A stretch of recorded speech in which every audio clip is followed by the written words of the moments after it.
Saudara-saudara yang terkasih di dalam Tuhan, kebenaran hari ini berjudul kehilangan motivasi memperkaya diri.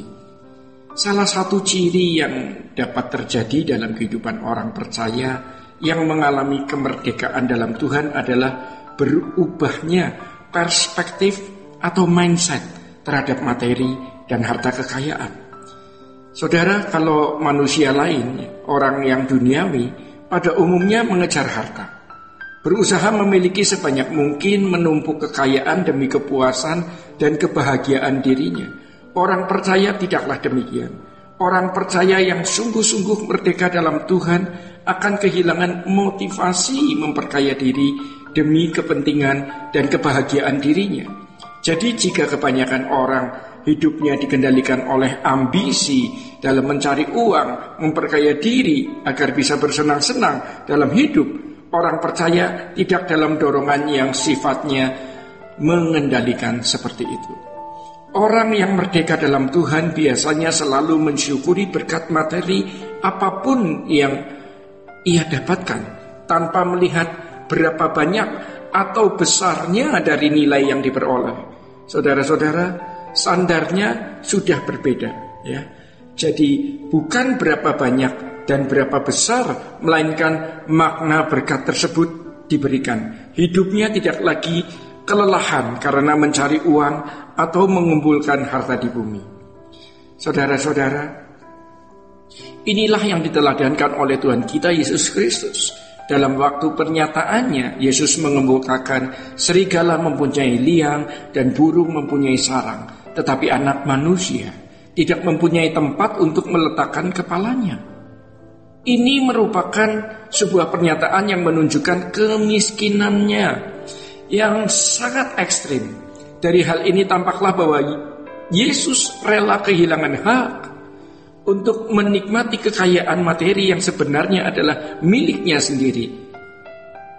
Saudara, pernyataan Tuhan Yesus ini juga menunjukkan bahwa kehidupan dalam dunia ini adalah sebuah perjuangan untuk melakukan suatu tugas, bukan untuk bersantai-santai. Untuk tugas ini ia rela mempertaruhkan segalanya. Itulah sebabnya dalam Yohanes 9 ayat 4 Tuhan mengatakan, kita harus mengerjakan pekerjaan Dia yang mengutus aku selama masih siang akan datang malam, di mana tidak ada seorang pun yang dapat bekerja.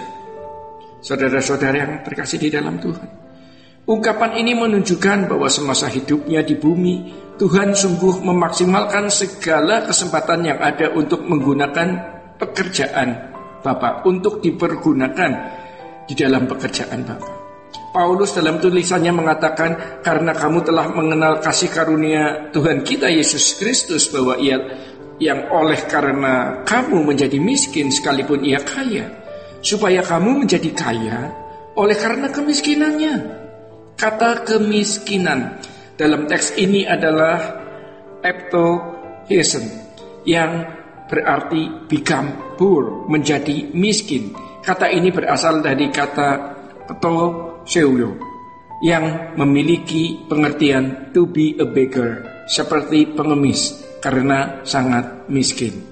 To become indigent, orang yang tidak memiliki kekayaan. Semua yang dikemukakan ini menunjukkan ketidakberdayaan Tuhan secara materi dan kemiskinan Tuhan secara materi. Kalau Tuhan yang kaya rela menjadi miskin, tentu kita harus rela tidak ingin kaya. Sebab keinginan kaya berarti percintaan dengan dunia, yang berarti menjadikan diri seorang sebagai musuh Allah.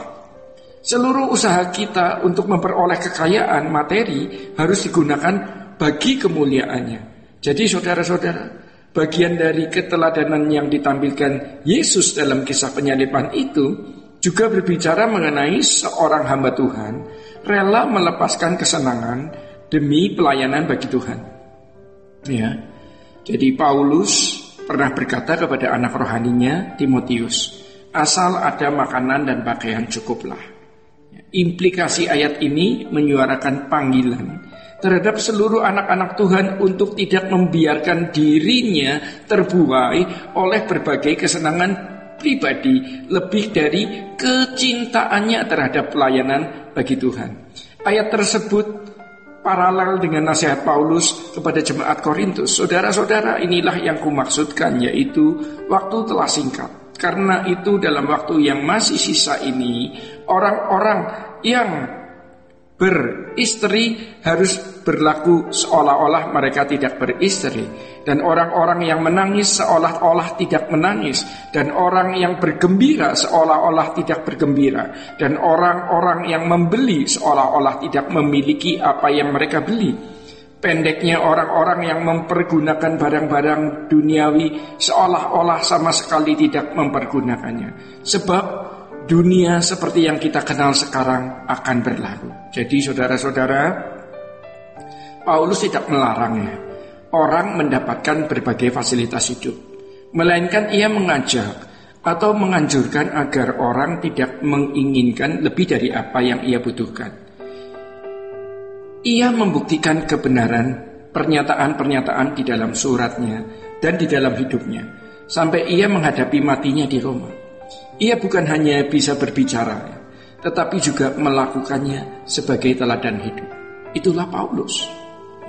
Paulus sebagai pengikut Yesus juga memiliki pola pelayanan yang sama dengan Tuhannya. Dalam kesaksiannya ia berkata, dalam pelayanan ini aku banyak menyucurkan air mata dan banyak mengalami pencobaan dari pihak orang Yahudi yang mau membunuh aku.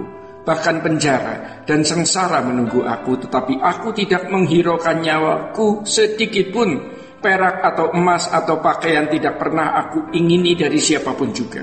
Kamu sendiri tahu bahwa dengan tanganku sendiri aku telah bekerja untuk memenuhi keperluanku dan keperluan kawan-kawan seperjalananku. Pola hidup seperti Paulus ini yang menjadi standar pelayanannya. Pola hidup inilah yang menjadi standar pelayanan pemimpin rohani sepanjang zaman, yang pada dasarnya mengacu pada pelayanan Yesus Kristus. Sebuah pelayanan yang rela untuk tidak menikmati kesenangan hidup. Tuhan Yesus memberkati. Sola Gracia.